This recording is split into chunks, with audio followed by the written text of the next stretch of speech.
Hoje é a continuação do Congresso de Missões. Hoje é o segundo dia.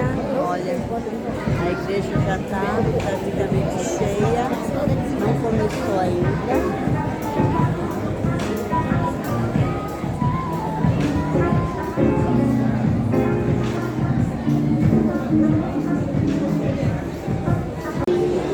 Hoje é com a cooperação dos jovens, adolescentes. A galeria já está quase cheia.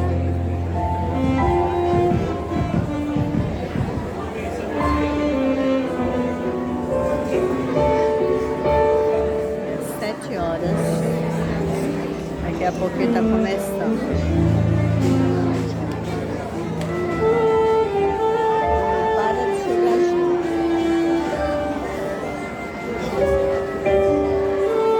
Porque hoje é o dia da tua bênção, do teu milagre aqui nesta noite.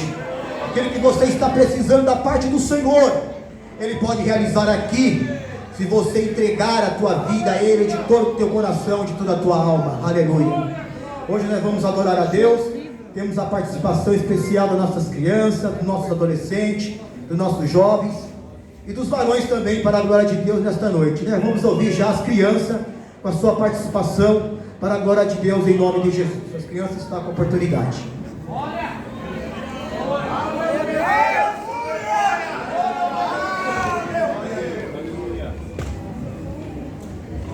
Aleluia! Grande Deus! Aleluia! Glória! Deus é bom!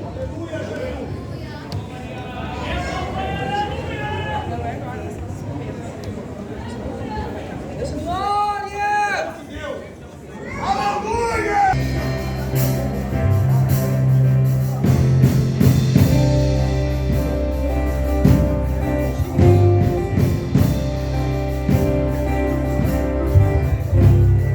Posso que clama de fazer discípulos de todas as nações, porque Ele vem. E de fazer discípulos de todas as nações, porque Ele vem. O Espírito e a noiva dizem. E de fazer discípulos de todas as nações, porque Ele vem. O Espírito e a noiva dizem. Fazer discípulos de todas as nações, porque Ele vem. Aleluia!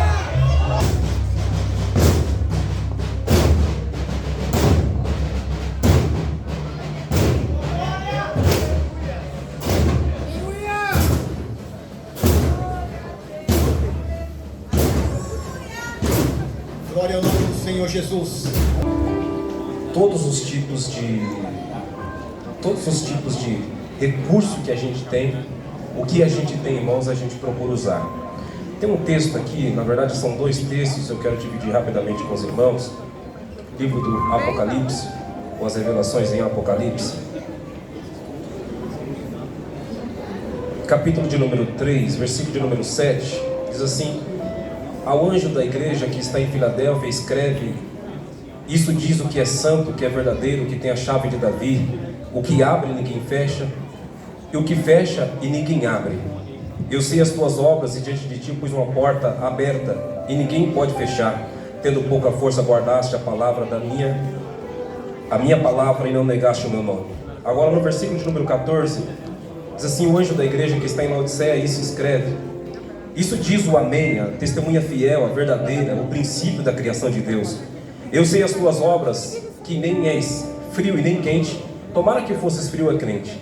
Assim, porque és morno, não és frio e nem quente, vomitar-te-ei da minha boca. Aparentemente, o acesso, mas ele é muito forte, ele é muito inteligente, tem muita graça. E com isso o pecado a tomou de forma grande, proporção maiores, de todas as formas. Cada canto que você olha, o pecado aumentou de forma grandiosa, de forma muito forte, aumentou um número que a gente não consegue mais contar. Mas o que alegra o meu coração é que a geração que continua ainda crendo e aprendendo que Jesus cura, salva, liberta, batiza e leva para o céu, ela está dizendo assim: olha, eu sei que aumentou o pecado, eu sei que o pecado abundou de uma forma grande, poderosa, grande mesmo, porém superabundou a graça onde o pecado abundou. Então essa geração, por mais que ela seja muito inteligente para determinado fim, e por mais que ela tenha apenas acesso em algumas coisas, e ela tenha algumas vertentes diferentes das gerações anteriores, elas ainda continuam dizendo: Jesus cura, Jesus liberta, Jesus salva, Jesus leva para o céu. O nosso encontro aqui esta noite não é outro a não ser dizer: Jesus continua curando, Jesus continua batizando, Jesus continua libertando e Jesus continua levando para o céu. Se tem outro desejo no nosso coração, eu não sei qual é, a não ser: eu quero o céu, eu quero é Deus, eu quero o céu, eu quero é Deus. Ninguém entra por essa porta, ninguém sai por ela pensando em outra coisa a não ser: eu quero ir para o céu. Ninguém entra, ninguém passa por esse tabernáculo, por esses dias de festa, dizendo: eu quero outra coisa. Ele quer o céu, ele quer o céu, ele quer o céu, ele quer o céu, ele quer o céu. Agora, o que mais me deixa muito assim feliz e alegre com o departamento de missões é que ele não tem o egoísmo como predecedente a qualquer ação sua. Ele tem o compartilhamento. Tudo dele é compartilhar. Ele não quer entrar no céu sozinho, ele não quer ser salvo sozinho, ele não quer ser liberto sozinho, ele quer mais alguém, ele quer mais uma pessoa para entrar junto com ele no céu. Tem alguém aqui que deseja mais um? Eu sei que tem, por isso que nós ficamos felizes, porque sempre haverá alguém para entrar no reino de Deus. Eu finalizo aqui. Talvez uma das listas mais lindas possíveis é a lista de Schindler, não é? 1.200 judeus salvos num período de intensa perseguição e num período mais difícil de todas as épocas para os judeus. E a história conta que este homem comprou de todas as formas, com o carro que tinha, com a empresa que tinha, com riquezas que tinha, com favores que tinha, com anéis que tinha, com ouro que tinha, com prata que tinha, tudo que tinha, ele comprou pessoas, judeus, para ser salvo. E a sua lista, quando ele vai morrer, tomado por uma enfermidade muito alta, ele vai morrer e ele faz o cômputo da sua lista, e a sua lista é 1.200 judeus. Um homem muito inteligente, muito gente boa, um homem que salvou muitas pessoas. Mas a lista do Cristo que nós servimos, me parece que ela não atingiu apenas 1.200 pessoas. Me parece que ela encontrou os africanos, me parece que ela encontrou os sírios, me parece que ela encontrou palestinos, me parece que ela encontrou franceses, me parece que ela encontrou português, me parece que ela encontrou norte-americano, sul-americano, me parece que ela encontrou brasileiros, me parece que ela encontrou você. E a lista dele ainda não terminou. Cabe mais um, cabe mais outra pessoa, cabe mais um nome. Mas como é porque o Senhor diz isso? Porque essa lista é infinita, não dá para saber quando tem nela e nem sabe se como vai terminar. O que sabemos é que o nome escrito no livro está aberto, a caneta está preparada para escrever mais um nome, mais um nome, mais um nome neste livro. Eu tenho certeza que o seu já está lá. Alguém do seu lado talvez não esteja. Você tem a oportunidade de ajudá-lo ao seu nome ser escrito no livro da vida. Nosso Marquinhos, nosso novo morador de Franco da Rocha, e a Priscila, não é? Marquinhos esteve conosco aqui domingo passado, não deu para ele atravessar para lá, ele ficou aqui, louvou, né, Marquinhos, a gente chama de Marquinhos carinhosamente, Marcos, né? É a irmã, nossa irmã Priscila, estão residindo aqui no Vila Bela e estão conosco junto com o pastor Orlando.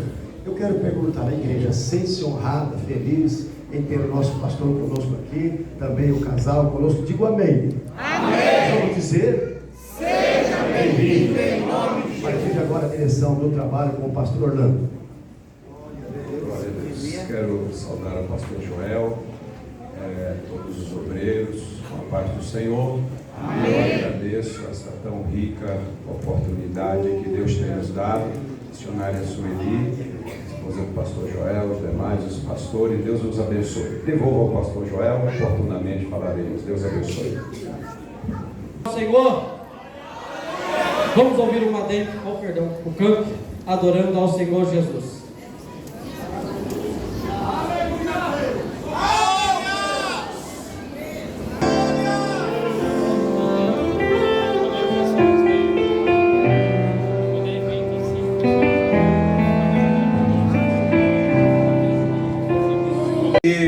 Dentro desse texto, nós vamos encontrar algumas coisas a partir do verso 1. Deus, quando revela aos sábios do Oriente, os 3 sábios do Oriente, se uniram-se naquele grande acontecimento, as coisas mais simples do mundo, as mais sábias e as mais ricas, dentro de um único acontecimento, naquele período em que, tendo Jesus nascido em Belém da Judéia, no tempo do rei Herodes, eis que uns magos, ou algumas traduções dizem uns sábios, vieram do Oriente a Jerusalém. O tempo foi determinado por Deus. O tempo era o de Deus. O mundo estava preparado para esta tão grande revelação. Os estudos já tinham sido feitos. Os reinos já tinham passado alguns. Roma imperava na época. Diz que o rei Herodes, no tempo do rei Herodes, que estava em Jerusalém, Jesus nasce quando os magos ou os sábios vêm do Oriente a Jerusalém, procura saber onde estava o menino. O interessante é que os sábios não procuravam por filósofo, os sábios não estavam procurando por anjos, o sábio não estava procurando por imperadores. Os sábios estavam à procura de um menino que acabara de nascer. Por uma revelação, pelos estudos que eles tinham, havia nascido o rei dos judeus. E esta revelação que eles tiveram através dos estudos, segundo alguns estudiosos, diz que eles tiveram a noção através de Daniel na Babilônia, mas não está explícito isso, que eu não quero deixar registrado, mas há quem diga que é. Então eles estudaram onde havia de nascer o rei dos judeus. Ele estava à procura de um menino. Volto a dizer, eles não estavam procurando anjos. Eles não estavam procurando os sábios e poderosos. Houve uma divina revelação para eles, que eles procurassem o menino, que a estrela os guiaria até onde estaria o menino. Quando eles vão a Jerusalém, em Jerusalém, ele não estava. Ele procura Herodes, procura os principais. Houve um alvoroço, não só por Herodes, também pelos moradores de Jerusalém, porque a notícia é que nasceu o rei dos judeus. Porém, eles procuravam um menino, procuravam uma pessoa. Quando Herodes sabe da notícia, Herodes manda chamar os sábios. Quando chama os sábios, Herodes, inquirindo eles, disseram: quando vocês acharem o menino, volta e me avisa, porque eu quero ir lá adorar. Os sábios encontraram o menino em Belém. Estava escrito lá no livro de Miqueias: ó tu, pequena Belém Efrata, de ti sairá o Salvador. Quando em Belém ele chega, ele encontra o menino. O menino não estava no palácio, o menino não estava numa casa luxuosa, o menino não estava adornado por um quarto preparado como a mãe que normalmente faz um quarto preparado para a criança. Não, o menino estava no lugar, diga, mais simples que uma pessoa possa estar. Não tem um lugar mais simples do que esse.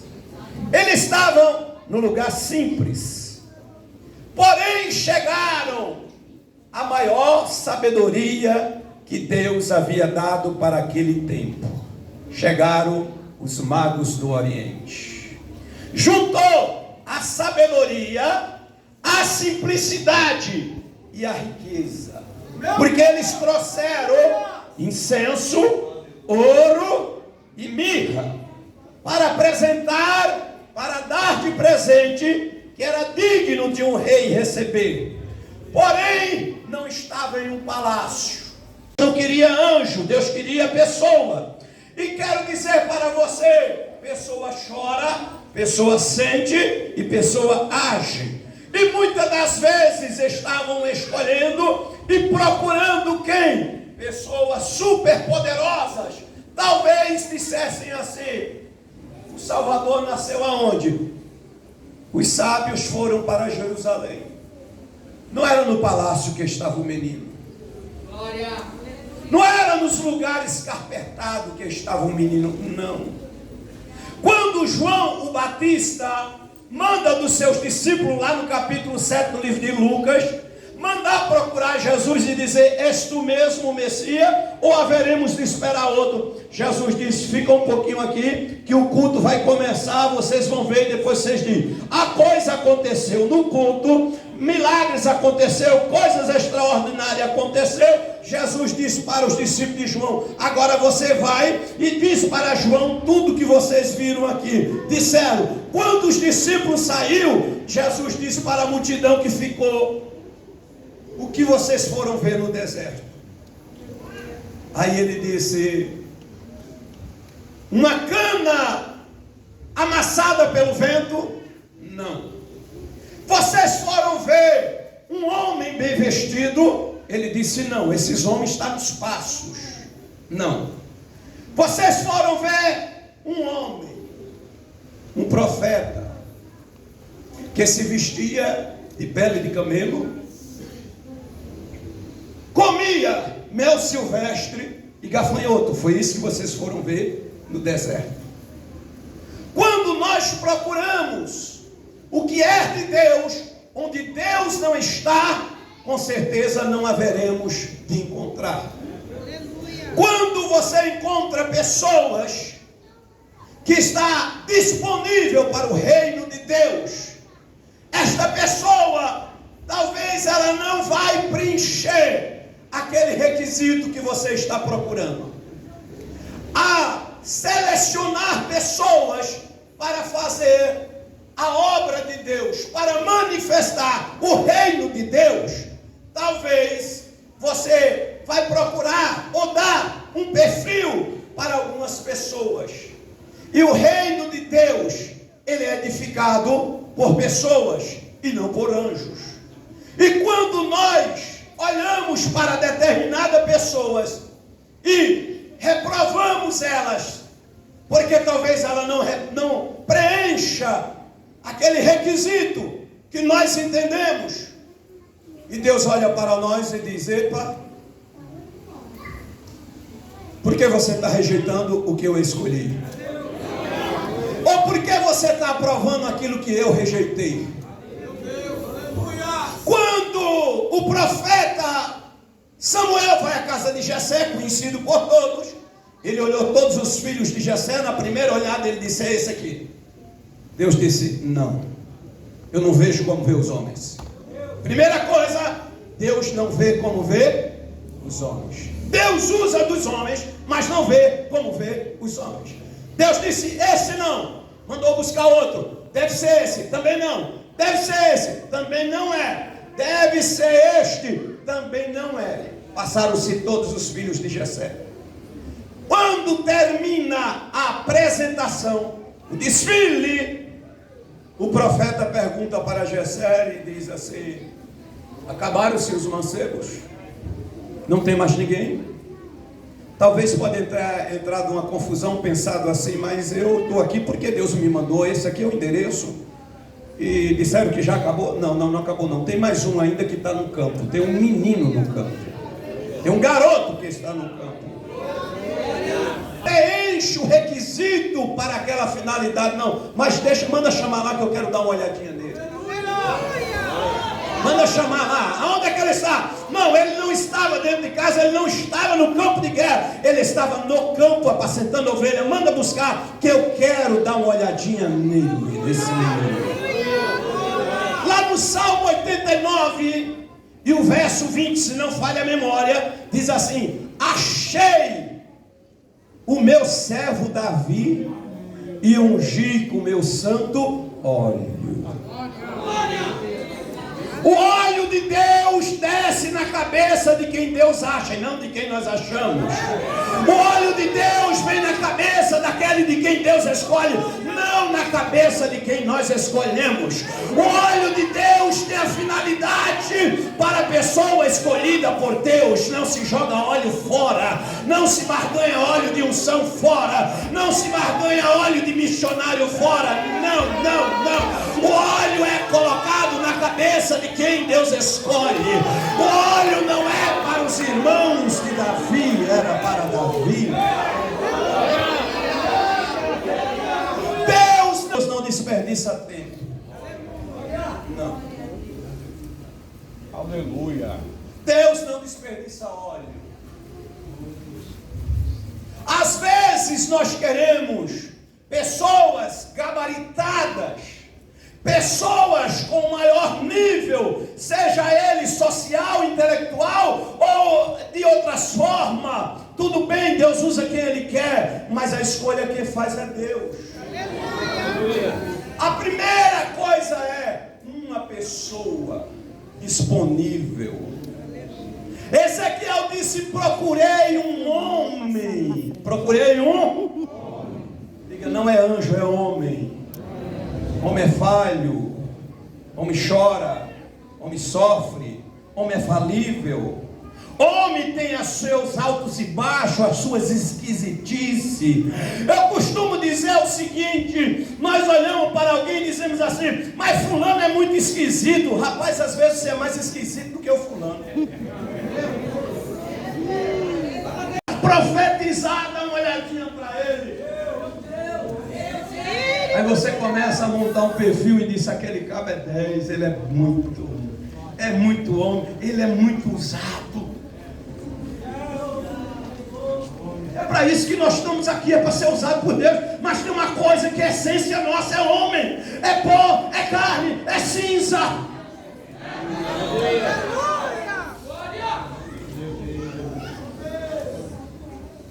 Ah, meu irmão, se você for ouvir a história de algumas pessoas, você não queria estar na pele dela, você queria estar na voz dela. Você não queria dividir a história com as pessoas que pregam, que tem um dom extraordinário, que é muito usado por Deus. Você quer a voz dela, você quer o dom dela, mas você não quer ser ela. Aleluia! No púlpito nós não somos expositores de problema nosso, nós somos pregadores da glória de Deus. Nós não somos expositores das nossas fragilidades ou fraquezas. Nós pregamos esta palavra, nós cantamos sobre este poder, nós cantamos sobre esta glória.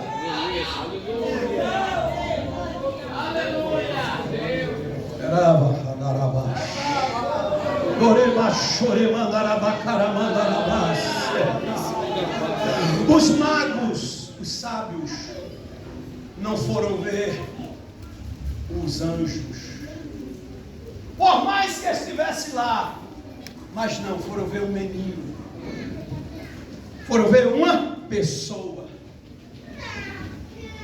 Talvez você nesta noite se questiona tanto das suas provas, das suas lutas, das suas fragilidades.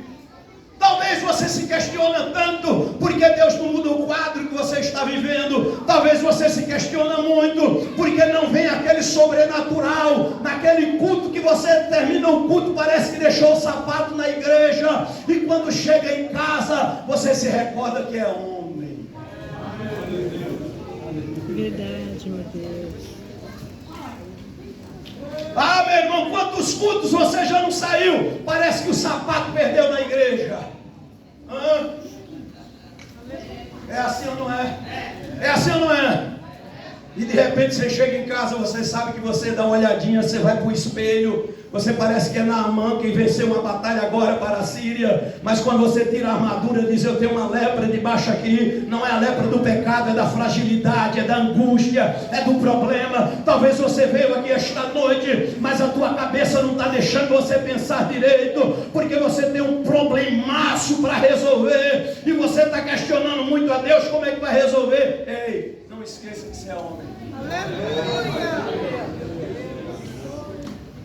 A grande questão nossa, ei, não é a questão de quem somos ou quê.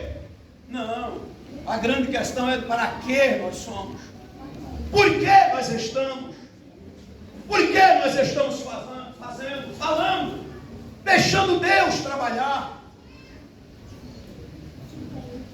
Ei, para eu correr aqui, ei, Deus escolheu homens.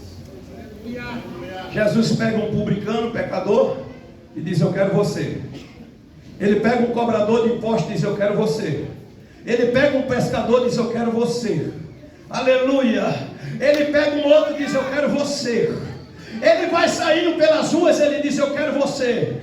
Ele acabou de libertar o endemoniado, disse: é você que vai evangelizar lá. Ele acabou de pegar uma mulher samaritana, libertou ela e disse: é você que eu preciso para ir lá em Samaria. Os discípulos tinham acabado de voltar de lá, ele disse: não, é você que eu quero.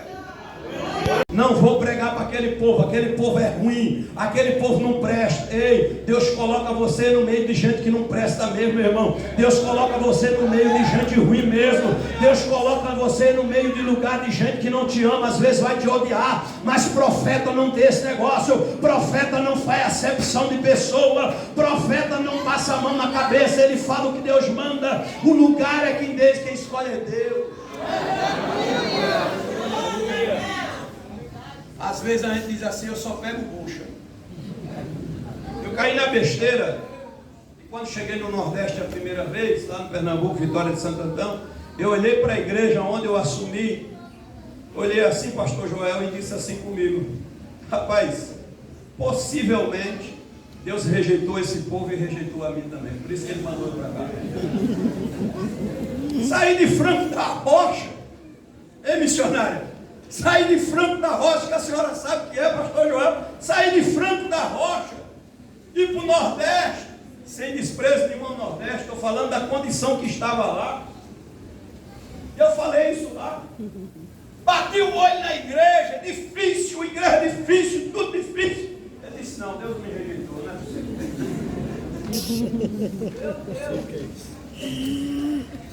Depois voltou para lá de novo. Eu olhei para a igreja, o Espírito de Deus veio e disse assim para mim: ama este povo, ama este povo, cuida deste povo, porque o lugar que eu tenho para você, neste momento, é aqui.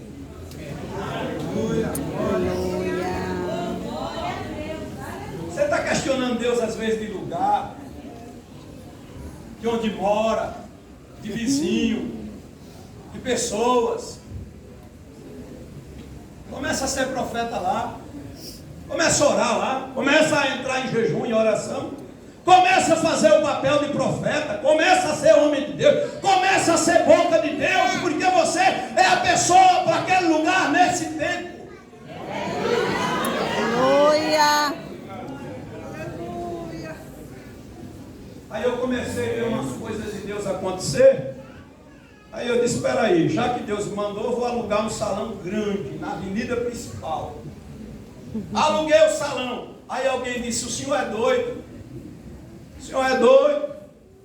Olha o tamanho disso aqui para o tanto de gente que tinha. Não tinha 37 a 40 crentes. Um lugar médio 24 por 24. 2 pavimentos. Eu disse: mas é aqui. Peguei um caminhão, vim em São Paulo buscar cadeira, vidro e ferragem para fazer a frente da igreja. Uma semana vim e voltei de caminhão. Quando eu estava voltando na Dutra, pastor Fernando Sartini estava dentro do shopping, lá tinha um profeta. Aí ele correu e estava falando comigo no telefone e disse assim: rapaz, eu estou vendo aquele profeta aqui agora. Eu disse: não, primeiro manda ele orar por mim, depois por você. Ele não sabe quem eu sou, nem sabe quem tu és. Ele ligou, colocou no viva voz e deu para o profeta. O profeta começou a orar. E ele é de uma determinada denominação, que eu não vou dizer o nome dele não, porque às vezes você tem ele por herético. Mas Deus usa a jumenta também. Aí ele é muito conhecido no Brasil, aí ele pegou o telefone e disse: te enviei naquele lugar com Neemias. Teu tempo é pouco, mas os muros tu tem que levantar. Põe os inimigos para correr e faz a minha obra ser edificada.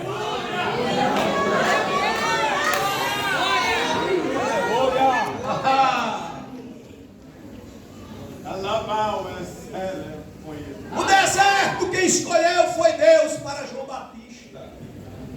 O Calvário para Jesus. As masmorras de Roma para Paulo. As ruas de Jerusalém para Tiago. E para você o que Deus escolheu. Meu Deus! Aleluia!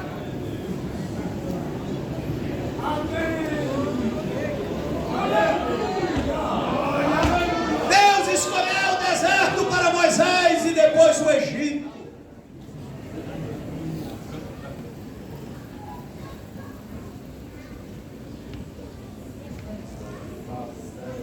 Deus escolheu alguns homens com propósitos específicos, com lugares específicos. Se você ainda não entendeu a sua chamada e a sua vocação, é tempo de despertamento.